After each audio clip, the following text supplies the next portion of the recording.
기도하심으로 9월 9일 수요 성경 강해를 시작하겠습니다. 하나님 아버지 감사합니다. 하나님의 은혜 가운데에 저희들이 하루하루를 살아가고 있습니다. 어지러운 세상 속에 요란한 소문과 근심의 이야기들 속에 살아가고 있습니다마는 이만큼의 평강을 누리게 하시고 이만큼의 믿음으로 살게 하여 주신 것을 진심으로 감사드립니다. 다시 저희에게 하나님 말씀 허락하여 주시니 감사합니다. 주님의 말씀을 읽음으로 묵상함으로 또 배워감으로 하나님께서 저희에게 보여주신 그 크고 놀라우신 구원의 은혜와 십자가의 사랑을 저희 마음 깊이 새기고 오직 그 사랑을 기억하며 살아가는 저희들이 되게 하여 주시옵소서. 오늘부터 마태복음 말씀을 함께 공부하려고 합니다. 하나님 함께하여 주셔서 주님 주신 계시의 말씀을 잘 깨달아 알게 하옵소서. 시작하는 시간입니다. 마치는 시간까지 또 이 마태복음을 모두 마칠 때까지 하나님 함께하여 주시옵소서. 예수님의 이름으로 기도드립니다. 아멘. 오늘 마태복음 첫 장 1장 말씀을 공부합니다. 마태복음 강해 오늘 첫 번째 시간으로 마태복음 1장 1절부터 17절까지의 말씀을 봉독하겠습니다. 다 함께 한 목소리로 봉독합니다. 아브라함과 다윗의 자손 예수 그리스도의 계보라. 아브라함이 이삭을 낳고 이삭은 야곱을 낳고 야곱은 유다와 그의 형제들을 낳고 유다는 다말에게서 베레스와 세라를 낳고 베레스는 헤스론을 낳고 헤스론은 람을 낳고 람은 아미나답을 낳고 아미나답은 나손을 낳고 나손은 살몬을 낳고 살몬은 라합에게서 보아스를 낳고 보아스는 루sek에서 오벳을 낳고 오벳은 이새를 낳고 이새는 다윗 왕을 낳으니라. 다윗은 우리아의 아내에게서 솔로몬을 낳고 솔로몬은 르호보암을 낳고 르호보암은 아비야를 낳고 는 아사를 낳고 아사는 여호사밧을 낳고 여호사밧은 요람을 낳고 요람은 우시아를 낳고 우시아는 요담을 낳고 요담은 아하스를 낳고 아하스는 히스기야를 낳고 히스기야는 므낫세를 낳고 므낫세는 아몬을 낳고 아몬은 요시야를 낳고 바벨론으로 사로잡혀 갈 때에 요시야는 여고냐와 그의 형제들을 낳으니라. 바벨론으로 사로잡혀 간 후에 여고냐는 스알디엘을 낳고 스알디엘은 스룹바벨을 낳고 스룹바벨은 아비훗을 낳고 아비훗은 엘리야김을 낳고 엘리야김은 아소르를 낳고 아소르는 사독을 낳고 사독은 아킴을 낳고 아킴은 엘리훗을 낳고 엘리훗은 엘르아사를 낳고 엘르아사는 mat단을 낳고 mat단은 야곱을 낳고 야곱은 마리아의 남편 요셉을 낳았으니 마리아에게서 그리스도라 칭하는 예수가 나시니라. 그런즉 모든 대수가 아브라함부터 다윗까지 14대요 다윗부터 바벨론으로 사로잡혀 갈 때까지 14대요 바벨론으로 사로잡혀 간 후부터 그리스도까지 14대더라. 아멘. 오늘부터 마태복음 강해를 시작을 합니다. 마태복음은 우리가 잘 아는 대로 신약 성경의 첫 권이고 오늘 우리가 읽은 1장은 그 첫 장입니다. 그러므로 신약 성경의 맨 앞부분을 우리가 보았는데 이 앞부분은 우리가 읽은 대로 족보로부터 시작을 합니다. 그래서 어떤 분들이 성경을 좀 읽어봐야 되겠다 이렇게 생각을 하고 주변에 이렇게 물어보니까 아무래도 구약보다는 신약이 좀 더 쉬우니까 신약 성경부터 읽는 것이 좋을 겁니다. 이렇게 권유를 하더랍니다. 그래서 마태복음을 펴놓고 1장부터 읽어 나갑니다. 그런데 낳고 많이도 낳습니다. 계속해서 낳습니다. 게다가 아는 이름이 별로 없습니다. 그러니 이것이 무엇일까 하는 생각을 좀 답답하게 하게 되었다 하는 분들이 더러 있습니다. 왜 마태복음 맨 앞부분에는 이 족보가 이렇게 배치가 되어져 있을까요? 왜 마태는 이 족보로부터 마태복음을 시작했을까 한번 생각을 해보게 됩니다. 이것을 이해하기 위해서는 마태복음의 어떤 저작 배경이나 동기를 살펴볼 필요가 있겠습니다. 간단하게 말씀을 드리면 예수님의 말씀은 처음부터 기록된 형태로 전해지지는 않았습니다. 주로 제자들에 의해서 구전되어 왔습니다. 물론 제자들 중에는 예수님의 말씀을 좀 메모 형태로 남겨두었을 것이라고 그렇게 추정을 합니다만 한참이 지난 후에 예수님이 승천하시고 난 후로도 한참의 세월이 지난 후에 이 복음의 귀한 내용을 잘 전달하여서 정리하여 남겨 전달해야 될 필요가 있겠다고 생각이 들어서 처음으로 기록된 복음서가 바로 마가복음입니다. 그 일은 예수님께서 승천하시고도 20, 30여 년이 훨씬 지났을 때의 일입니다. 실 처음에는 복음서를 따로 기록할 필요를 느끼지 못했을 겁니다. 왜냐하면 대부분의 제자들은 예수님을 직접 경험했고 기억도 생생했기 때문입니다. 그렇지만 시간이 지르면서 제자들이 순교와 죽음 등으로 예수님의 생애와 말씀을 정확하게 기록하여 전달할 필요가 있다고 판단이 되었던 것이죠. 그래서 마가는 아주 긴급한 마음으로 예수님의 어록을 정리한 여러 자료들과 몇 가지 기록들을 토대로 해서 마가복음을 작성하게 된 것입니다. 그리고 나서 이제 마가복음에 다 들어있지 못한 그러한 예수님의 여러 가지 행적과 말씀, 그리고 예수님의 귀한 사역으로부터 세상 사람들에게 구원의 은혜로 전해져야 할 귀한 내용들을 담아서 마태가 기록한 마태복음과 누가가 기록한 누가복음이 이제 전해지게 되고, 더 시간이 지난 다음에 요한에 의해서 요한복음이 작성이 되게 된 것입니다. 오늘 읽은 마태복음은 그 마가복음과 누가복음과는 달리 그 독자의 어떤 주된 타켓을 유대인들로 삼았습니다. 즉 예수님에 대해서 오히려 다른 사람들은 예수님의 놀라운 은혜의 말씀과 그 전하여지는 행적을 통해서 그 말씀을 통한 구원의 은혜를 영접하였는데, 오히려 유대인들은 예수님을 십자가에 못 박은 사건으로부터 시작하여 예수님을 잘 영접하지 않는 경우들이 적지 않았기 때문입니다. 그래서 유대인들에게 예수님에 대해서 증거한 목적을 두드러지게 갖고 있었던 책이 바로 마태복음이다 하는 것을 우리가 기억해야 합니다. 다른 복음서들과 비교해서 말씀드린다면 마가복음은 로마인들을 향하여 그 주 독자층으로 감안을 해서 기록된 것이라고 할 수 있고, 마태복음은 유대인들, 그리고 누가복음은 헬라인들, 그리고 요한복음은 모든 사람들을 잠재적인 독자로 생각을 하고 기록됐다, 이렇게 이해할 수가 있겠습니다. 이 마가복음이 기록된 후에 마태와 누가는 이 마가복음의 기록 말고도 예수님의 말씀을 기록해 놓은 소위 예수 어록이라고 하는 그런 이름을 붙일 수 있는 문헌을 구해서 복음서를 좀 더 풍성한 내용으로 기록했다고 할 수 있습니다. 그 이유는 마태복음과 누가복음에는 마가복음서에 없는 구절이 많이 있는데, 그 가운데 약 200구절 이상이 그 마태복음과 누가복음에서는 비슷한 양상으로 기록되어지고 있습니다. 또한 마태복음에는 마태복음에만 기록된 자료가 있고, 또 누가복음에는 누가복음에만 또 기록된 자료가 또 따로 있습니다. 많은 부분들은 이제 복음서에 상당히 겹치기 때문에 이 마태, 마가, 누가 이 세 권의 복음서를 공관 복음서다 이렇게 말하기도 합니다. 오늘 우리가 1장 말씀을 좀 살펴봅니다. 우리가 읽은 대로 1장 앞부분은 족보의 말씀입니다. 족보의 말씀은 사람의 이름들이 끊임없이 이렇게 나열이 되고 있는데, 마태복음에도 족보가 나오고 누가복음에도 족보가 나온다 하는 것을 우리가 생각을 하고 본다면 두 가지 차이가 무엇이냐. 마태복음에 나오는 족보는 예수님 가문의 이 북의 혈통의 족보라고 말할 수 있고, 누가복음에 나오는 족보는 목의 혈통의 족보인 것을 알 수 있습니다. 또 마태복음은 선대로부터 후대로 이렇게 이어지고 있는데, 누가복음은 거꾸로 밑에서부터 이렇게 거슬러 올라가는 형태로 이렇게 표현이 되고 있습니다. 오늘 이 족보의 말씀을 보면서 사실 우리는 아는 이름을 많이 발견할 수 없기 때문이기도 하고, 사람이 다 나고 또 태어나서 죽고 그 가운데 후손을 낳고 하는 것이지 뭐 별다른 내용이 있겠느냐 하는 생각을 할지 모르겠습니다만, 오늘 말씀 가운데에 놀라운 구원의 약속과 하나님의 은혜의 선포가 입증되고 있습니다. 자, 이스라엘 백성들의 입장에서 이 말씀을 보았다고 생각을 해 보십시오.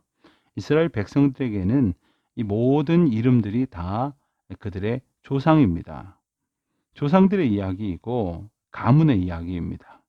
그런데 지금 예수님의 족보를 그 가문들의 이름과 함께 나열시키고 있는 것은 예수님이 이렇게 우리와 친근한 존재다라든가 혹은 예수님께서 이렇게 화려한 가문을 통해서 태어났다라는 말을 하려고 하는 것이 결코 아닙니다. 예수님의 족보는 바로 하나님께서 구약의 역사를 통해서 이스라엘 백성들에게 예고하셨던, 약속하셨던 구원자이심을 입증하는 그러한 메시지를 담고 있습니다. 어찌 보면 단순히 이것은 역사적인 정보를 제공해 준 것인 것 같지만 예수님께서 이스라엘에게 약속된 메시아라는 사실을 입증해 보여주는 신학적인 선언이라고 말씀을 드릴 수 있습니다. 이 족보, 이것은 이스라엘의 족보도 아니고 아브라함의 족보도 아니고 다윗의 족보도 아닙니다. 1절에서 보는 것처럼 아브라함과 다윗의 자손 예수 그리스도의 계보라. 예수님의 족보, 예수님의 계보라는 겁니다. 근데 예수님을 설명을 하기를 아브라함과 다윗의 자손이다. 이스라엘 백성들에게 있어서 아브라함과 다윗은 거의 1000년을 간격을 두고 그들에게 상징되어지는 이스라엘의 그야말로 대표 조상입니다. 이스라엘 백성들이 우리의 할아버지, 또 우리의 할아버지의 할아버지, 우리의 믿음의 조상이라고 마음 가운데 늘 품고 있는 그 두 인물, 바로 아브라함과 다윗을 통해서 이제 예수님의 대를 설명을 하기를 시작을 합니다. 이 계보에서 몇 가지의 두드러진 특징을 보이고 있는데, 먼저 이 마태복음에서 나오는 예수님의 계보는 이스라엘 역사 전체와 긴밀하게 연관시키고 있다는 것을 보게 됩니다. 먼저 이 계보의 처음 조상은 이스라엘 백성의 시작이라고 말할 수 있는 아브라함입니다. 또한 이 계보에 두 전환점들이 되어지는 표현이 나옵니다. 이스라엘 왕조의 시작과 끝이라고 하는 그 두 가지 전환점을 통해서 마치 새 막처럼 14대씩 끊어서 이렇게 족보를 표현을 하고 있는데, 그 두 번의 중간에 있는 전환점이 바로 이스라엘 왕조의 시작과 끝이라고 하는 점에서 이스라엘 역사의 중대한 전환점들, 즉 다윗과 바벨론 포로 사건이라는 것을 통해서 자연스럽게 이스라엘 백성들에게 설명을 해가고 있습니다. 그렇다면 이 계보를 마무리하는 예수 그리스도는 누구십니까? 당연히 기대되는 이 질문에 대한 자연스러운 반응은 예수님께서 이스라엘 역사의 새로운 시대를 시작하실 구원자시라고 하는 대답일 것입니다. 흥미롭게도 마태는 그의 계보를 예수 그리스도와 다윗과 아브라함으로 이렇게 시작을 하면서 아브라함과 다윗과 그리스도로 1장 17절에서 끝을 내고 있습니다. 이 계보 처음과 마지막 1절과 17절에 이 세 이름을 감싸는 그런 아주 문학적인 표현을 구조로 채택을 하고 있습니다. 이는 예수님께서 이스라엘 역사와 다윗 왕조의 목표를 성취한 구원자시라고 하는 사실을 강조한 것으로 마태의 어떤 저작 의도를 우리가 엿볼 수 있는 것이죠. 마태는 이러한 관심을 이스라엘 전체 역사로 표현을 할 때에 14대씩 어떤 그 세 개의 그 어떤 그 막으로서 이렇게 삼막으로 이렇게 표현을 한다고 할 수 있겠습니다. 14라고 하는 숫자도 이스라엘 백성들이 완전수라고 생각하는 7의 곱이 되겠죠. 7이 두 번 곱해진 것을 또 세 번 반복함으로써 이제 모든 지나간 시대가 끝이 나고, 즉 준비의 시간들이 끝이 나고 완성의 때가 다가왔다고 하는 것을 강하게 암시하고 있는 겁니다. 마태의 이러한 구조는 단순한 관찰의 결과가 사실 아닙니다. 어떤 의미에서는 의도적인 수정을 이제 가함으로써 이렇게 표현한 의미심장한 구조이기도 합니다. 사실 처음과 마지막 14대는 엄밀히 말하면 13대라고 말해야 옳습니다. 또 가운데 있는 14대는 이 기간에 속하는 17명의 이스라엘의 왕들 중에 3명을 빠뜨림으로써 조정을 한 것으로 볼 수 있습니다. 어쩌면 이처럼 부자연스러운 방법까지 동원하면서까지 3번의 14대를 반복한 것은 예수님의 구원의 은혜가 이스라엘 백성들 가운데에 완결된 성취로 새로운 시작임을 보여주고자 하는 어떤 강한 그 의지의 표현이라고 이렇게 말할 수도 있습니다. 두 번째로 마태복음에 나오는 예수님의 계보는 왕적 계보입니다. 왕의 계보라고 말할 수 있습니다. 이러한 사실은 누가복음에 나오는 족보와 비교해 보면 두드러집니다. 마태는 다윗의 아들로서 솔로몬을 이렇게 제시한 후에 줄곧 유다 왕들의 이름을 나열하고 있는 것에 반해서 누가는 다윗의 아들로서 나단을 제시한 이후에 마태와는 전혀 다른 이름들을 나열하고 있습니다. 이는 예수님을 유대인의 왕으로 제시하려고 하는 마태의 강한 의도를 보여주는 것이기도 합니다. 특히 마태의 계보는 두 전환점들이 다윗 왕조의 시작과 끝, 그리고 바벨론 포로 사건이라고 하는 것을 통해서 이스라엘 역사 가운데 있다고 하는 것을 확실히 드러내 보이고 있습니다. 그렇지만 우리가 분명히 기억해야 할 것은 예수님께서 이스라엘 백성들의 역사와 밀접한 관계가 있다는 것만을 강조하시기 위해서 이러한 기록들이 기록된 것이 아니라 바로 하나님께서 이스라엘 역사를 통해서 그동안 계시하시고 말씀하시고 약속하신 그 뜻 가운데에서 오셨다. 예수님이 오셨다라고 하는 것을 말씀하시려는 것입니다. 예수님은 우리를 이 세상에서 힘있고 견고한 자로 만들려고 오신 분이 아닙니다. 우리를 구원하시기 위해 오신 분입니다. 예수님께서는 높은 보좌의 왕과 같은 그러한 권세를 가지려고 이 땅에 오신 분이 아니십니다. 낮고 천한 이 땅에, 또한 낮고 천한 자리에 말구유로 낮아지셔서 오신 분이십니다. 왜 그러셨습니까? 바로 모든 인류를 구원하시기 위해서, 모든 인류를 하나님의 은혜 가운데로 붙드시기 위해서 그러했다고 하는 사실을 기억하게 됩니다. 또 한 가지 우리가 이 예수님의 계보를 통해서 알 수 있는 것은 여러 사람의 여인들을 포함하고 있다는 사실입니다. 우리나라의 족보의 경우도 마찬가지입니다만은 이스라엘의 족보에도 당연히 이 족보에는 여인들의 이름이 특별히 기록되어지지 않습니다. 그런데 마리아를 포함해서 5명의 여인들, 다말, 라합, 룻, 그리고 우리아의 아내, 그리고 마리아까지 이렇게 5명의 여인들의 이름이 소개가 됩니다. 그런데 이 여인들은 두 가지 점에서 눈에 띄는 공통점을 갖습니다. 마리아를 제외한 이 4명의 여인은 이방인이었습니다. 다말은 가나안 출신이었고, 라합은 여리고 출신이었고, 룻은 모압 출신이었습니다. 우리아의 아내는 우리아가 헷 사람이었다는 점을 감안할 때에 헷 여인이었든지 아니면 최소한 헷 사람의 아내였다, 이렇게 말할 수 있습니다. 이것은 예수님께서 이스라엘뿐만 아니라 이방의 혈통과도 연관을 갖고 이 땅에 오셨다는 점과, 그래서 예수님께서 이스라엘뿐만 아니라 이방에 있는 모든 이들을 위한 구원자가 되신다는 점을 시사해 주는 대목입니다. 두 번째로 이 여인들의 공통점은 모두 비정상적인 결혼 생활을 하였다는 점입니다. 다말은 창세기 38장에서 우리가 읽는 것처럼 시아버지와의 비정상적인 그러한 육체적 관계를 통해서 자녀를 낳았고, 라합은 창녀였으며 룻은 재혼을 하였고, 우리아의 아내는 간음과 결과적인 재혼을 통해서 이렇게 후손을 보게 된 것입니다.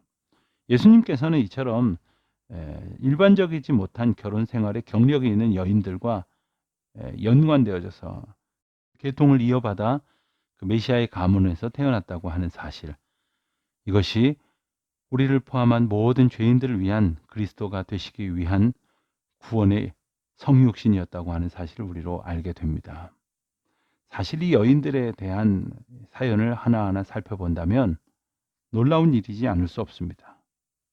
여인이 족보에 등재되지 못하는 것은 여인들을 소중하게 여기지 않았던 탓도 있습니다만은, 여인은 출가 외인이라고 해서 결혼을 하면 남편 가문에 그 이름이 실리기 때문이었습니다. 이것은 유대 사회도 같고 우리나라 사회도 그러했지요. 유대 사회도 여인을 하찮은 존재로 그렇게 여겼습니다만, 이 4명의 여인이 등장을 하는 이유가 무엇이겠습니까?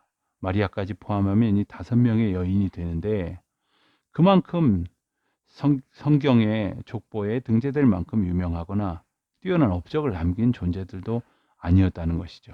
자, 창세기 38장에 나오는 다말의 경우를 보면 다말이 시아버지와 동침하는 그 과정은 도무지 용납될 수 없는 행위였습니다. 죄악이었으며 거짓이었으며 속임수였습니다. 라합이 기생 출신이었다고 하는 사실이나 혹은 룻이 이방인이었다는 사실 또한 아주 심각한 문제가 아닐 수 없습니다. 아마도 가장 특별하게 볼 수밖에 없는 것은 바로 우리아의 아내인 바세바가 다윗과 불륜 관계를 맺고 후손을 낳았다고 하는 사실, 그리고 그 가문에서 메시아가 태어났다고 하는 점일 것입니다. 가만히 보면 어떻게 성경은 이것을 이렇게 적나라하게 기록할 수 있는 것입니까? 성경은 이 사실을 어쩜 이렇게 감추지 않고 다 드러내고 있는 것입니까? 우리 모두가 죄인이라는 사실을 다시금 깨우쳐 알게 하시는 것이고, 이 죄된 우리 모두를 구원하시기 위하여 인간의 몸을 입고 예수님께서 오셨다는 사실을 다시금 분명히 말씀해 주시려는 것입니다. 오늘날에도 사람들은 저마다 가정에 또 가문의 족보를 가지고 있을 것입니다.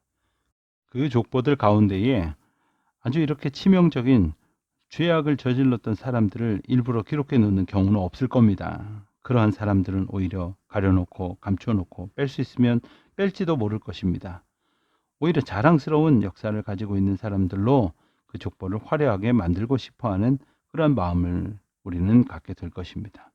그러나 오늘 본문 말씀은 그 엄중한 죄악의 역사들, 그리고 허물과 부족함의 모든 면모들을 감추지 않습니다. 그 가운데에서 하나님의 구원의 은혜를 우리가 새롭게 깨닫게 되어지기도 하는 것입니다. 가만히 보십시오.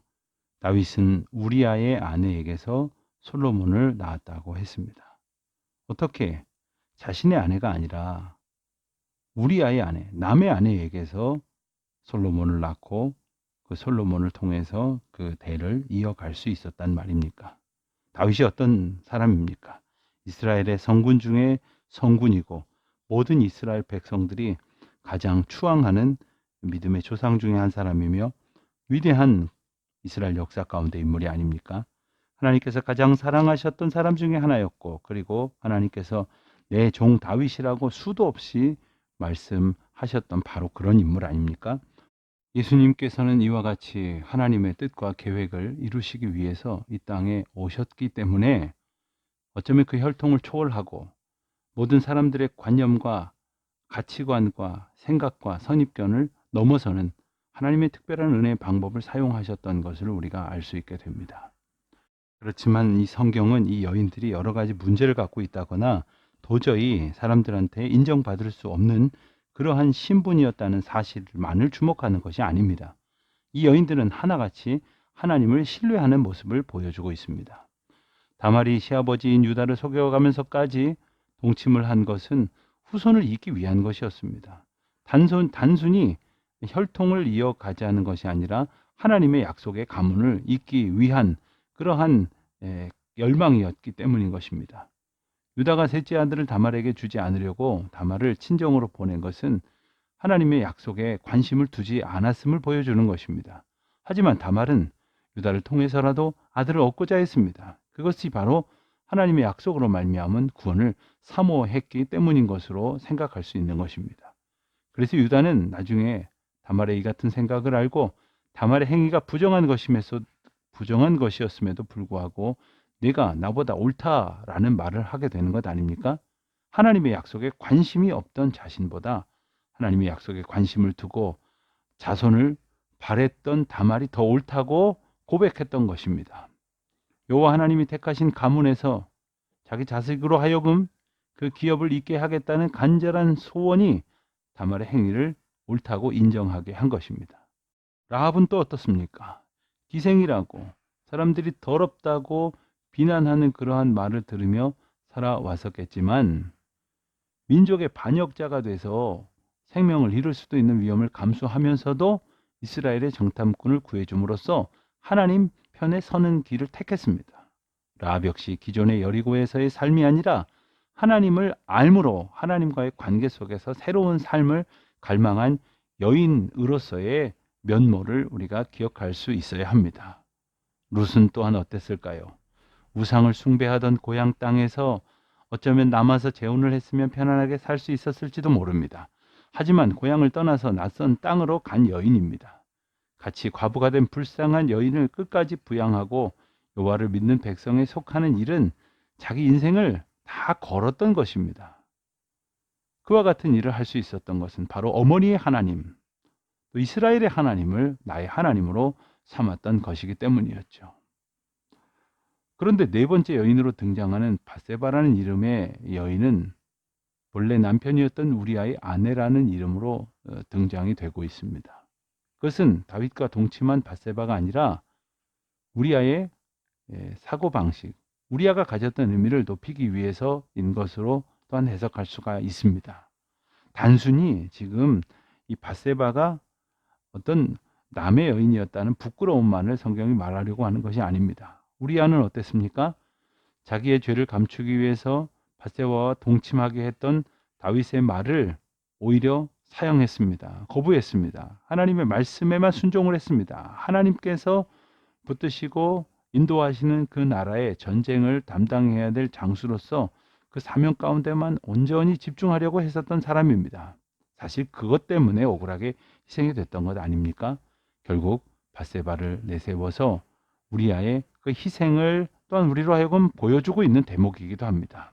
이처럼 족보에 등장하는 여인들의 이름이나 또 우리아의 이름에서 우리가 생각할 수 있었던 것은 이들이 참으로 보잘것없는 존재였고 죄가 많았던 존재였고 참으로 부족한 형편의 삶을 살았을지 모르지만 그들이 보여주었던 하나님 앞에서의 태도, 하나님을 신뢰하고 하나님의 약속에 속한 자로 바라보며 사는 것을 소원하였다고 하는 점을 우리는 반드시 기억해야 하는 것입니다.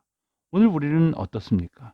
하나님의 은혜의 약속을 우리가 과연 소원으로 품고 오직 거기에만 관심을 두고 온전히 우리의 삶의 목적과 어떤 모든 정성을 우리 주님께서 주신 은혜의 약속 가운데 합당하도록 살아가고 있는 것인지, 과연 하나님의 은혜만을 바라고 살아가고 있는 것인지, 허탄한 세상에 썩어질 것들만 귀 기울여 그것만을 의지하면서 살아가고 있는 것은 아닌지, 오늘 우리가 이 마태복음에 나오는 이 여러 인물들을 보면서 하나님의 은총의 삶을 소원하는 또 다른 믿음의 고백을 우리가 알을 수 있기를 바랍니다. 우리를 구원하시는 하나님, 그 구원의 놀라우신 은혜를 베푸시기 위해서 이 땅에 오신 예수 그리스도를 다시금 기쁨으로 소망하는 저와 여러분 되시기를 우리 주님의 이름으로 축원드립니다. 기도하시겠습니다. 하늘에 계신 우리 아버지, 아버지의 이름을 거룩하게 하시며 아버지의 나라가 오게 하시며 아버지의 뜻이 하늘에서와 같이 땅에서도 이루어지게 하소서. 오늘 우리에게 일용할 양식을 주시고 우리가 우리에게 잘못한 사람을 용서하여 준 것 같이 우리 죄를 용서하여 주시고 우리를 시험에 빠지지 않게 하시고 악에서 구하소서. 나라와 권능과 영광이 영원히 아버지의 것입니다. 아멘.